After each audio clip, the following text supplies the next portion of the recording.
هغه دا دی چې د ټولې دنیا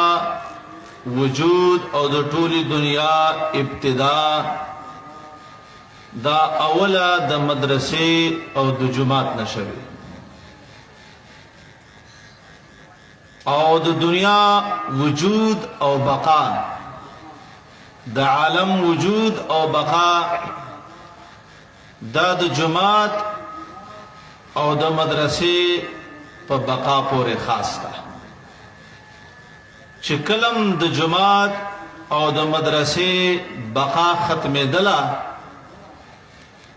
نو د عالم نظام به د منځه نځي کاغه مغرب دی او کاغه مشرق دی او کاغه هر یو نظام دی او د دنیا په سر باندې اوله درسګاه اول کور هغه چې کوم دی مدرسه وا ان اول بیت وضع للناس الذي ببکا د ټولو نه ډومبه کور ډومبه آبادی په اعتبار د عبادت باندې په اعتبار د بنیاد باندې اوله خانقاه بوان ډومبه کور دغه دی او دا تعمیر د دنیا دی شروع د دنیا د خانقاه نشوي او بیا د دې تاریخ راتلو راتلو راتلو ورانېدا بادېدا نو یو زمانه تراله چې ابراهیم علیه السلام دغه بنیاد تجدید وکړلو او د مدرسې د مدرس دعای هم وکړه وَإِذْ يَرْفَعُ إِبْرَاهِيمُ الْقَوَاعِدَ مِنَ الْبَيْتِ وَإِسْمَاعِيلُ کله چې ابراهیم علیه السلام د خپل بچوړي اسماعیل علیه السلام سره د مدرسې بنیاد کې خود تازه کو قائلین ربنا تقبل منا انك انت السميع العليم دواړه پلار او زوی خانقاه به جوړي دواړه د مدرسې بنیاد جوړي د مدرسې د بنیاد سره سره دعا کوي د قبولیت مدرسه جوړه شو المختصر د مدرس دعای ولا هم وکړه ربنا وابعث فيهم رسولا یو خطشه او شړه مدرسه یې تعمیر ظاهری جوړ کو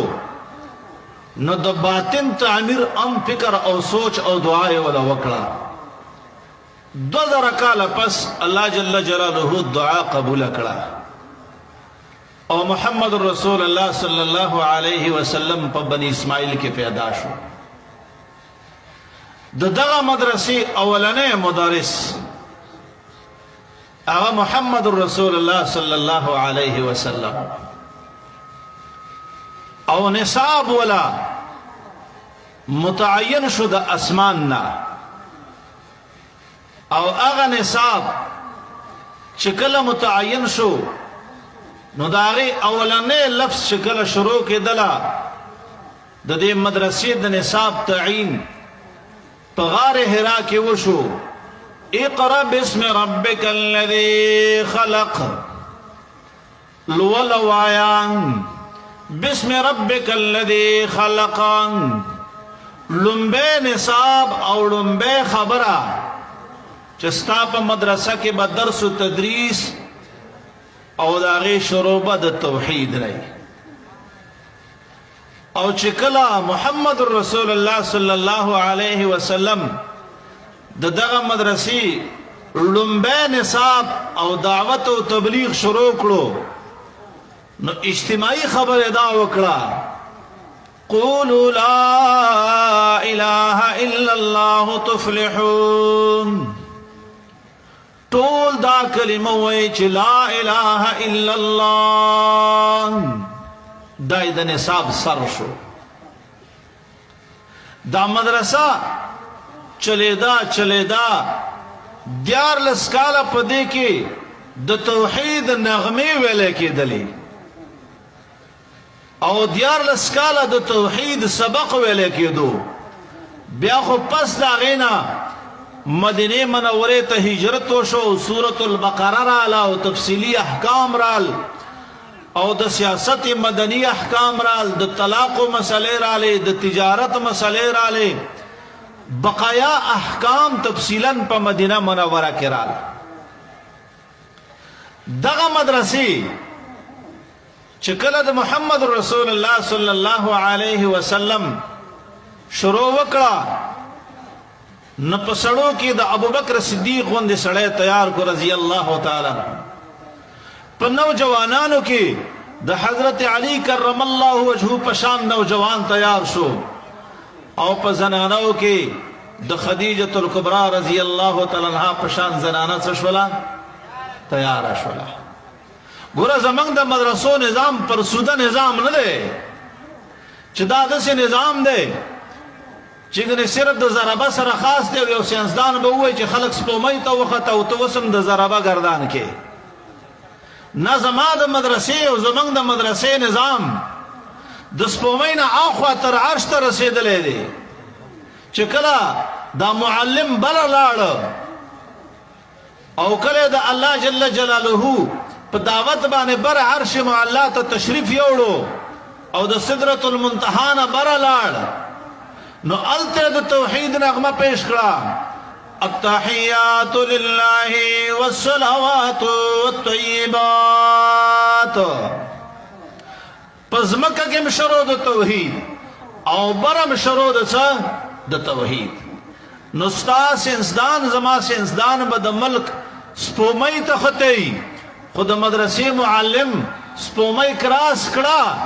او بره د سدرة المنتهی نه بره لاړی. دا خو یو کمزور سوچ دی،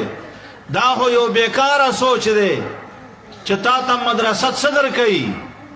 ستا د ملک، ستا د عالم بقا دا د مدرسې او د جماعت بقا ده. چې جماعت او مدرسه د منځه لاړه، ستا ملک، ستا ترقی، ستا کارخانه، ستا صنعت دا به د منځه ځي. او محمد رسول الله صلی الله علیه وسلم چې دغه مدرسې معلم دی، هغه دا وینا کړې وه چې کله خانه کعبه ورانیږي او یو بیکاره کمزوری کس به ورانوي، نو په هغه وخت کې به بیا د دنیا ټول نظام د منځه ځي. څوک په نصاب اعتراض کوي چې نصاب کمزوری دی، د مدرسې نصاب دا د ټولو نه اعلی نصاب دی. څوک دا وایي چې بای په مدرسه کې د ساینسي، فزکس، کیمستري، بایولوجي دي. ټیک شوه، موږ وایو زموږ یو عالم دی، بهترین محققي او د تحقیق سره د وخت د تقاضو نه خبر می، خو ستا یو کالجي، ستا یو پروفیسر دا دی د کالج او د پروفیسرۍ سره یو بهترین عالم همي کنه.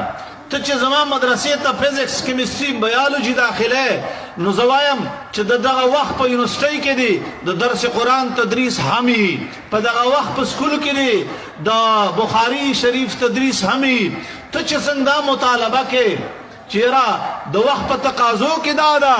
چې جدید علوم دي، د وخت په تقاضو کې دا ده چې ستا په کالج، ستا په یونیورسټۍ کې دي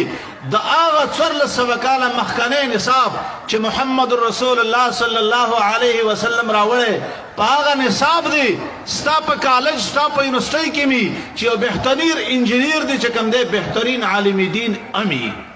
او محمد رسول الله صلی الله علیه وسلم اولنی جمله علم تدا پیش کړی دا: انما بعثت معلما لاتمم مکارم الاخلاق. اخلاق، کردار،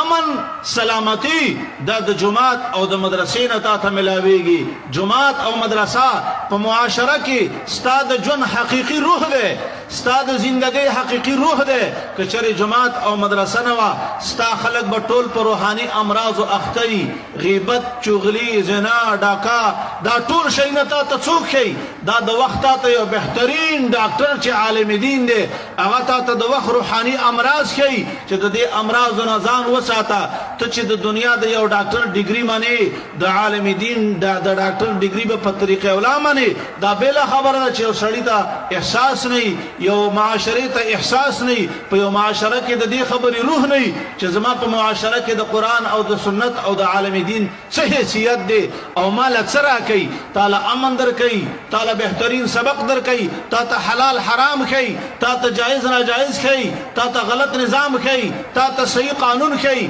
تا ته د اعلی کلمت الله د دعوت او توحید در کوي تا ته د امن پیغام در کوي مدرسه او جماعت دا بیل خبره ده چې ته په یو ستر ګډون دی او په یو سترګه بنای او دړاندې په سترګه باندې مدرسې او جماعت ته ګوري ورنه د مدرسې او د سکول او د کالج موازنه چې وکړي والله بالله چې مدرسه په ټول عالم کې ستا په ټوله معاشره کې حقیقي روح دی که دا روح د نوتو بیا به بیجانه وي واخر الدعوانا الحمدلله.